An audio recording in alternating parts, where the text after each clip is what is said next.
ரம்யாவுக்கு city life போர் அடிச்சதுனால அவ கிராமத்துல ஒரு வீடு வாங்குறா. அந்த கிராமத்துல அதான் இருக்கிறதுலே ரொம்ப அழகான வீடு. காட்டுக்கு நடுவுல இருக்கிற வீடு. மத்த வீடுங்கள்லாம் ரொம்ப டிஸ்டன்ஸ்ல இருக்கு. இது மட்டும்தான் காட்டுக்கு நடுவுல அழகான ஒரு சின்ன மர வீடு. முன்னாள் ஓனர் சொல்றாங்க, இந்த கதவு மட்டும் நீங்க திறக்காதீங்க. மத்தபடி எல்லா வீட்டையும் நீங்க யூஸ் பண்ணிக்கலாம். எல்லா ரூம்ஸையும் நீங்க யூஸ் பண்ணிக்கலாம் அப்படின்னு சொல்றாங்க.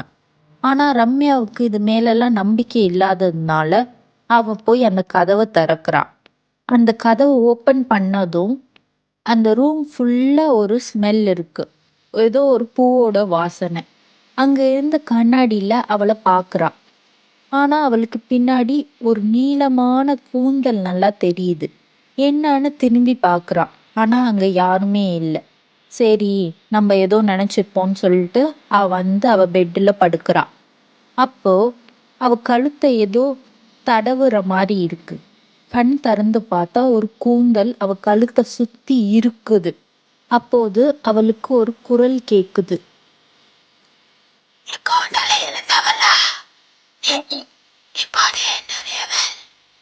அடுத்த நாள் காலை வீடு வெறிச்சோடி இருந்தது.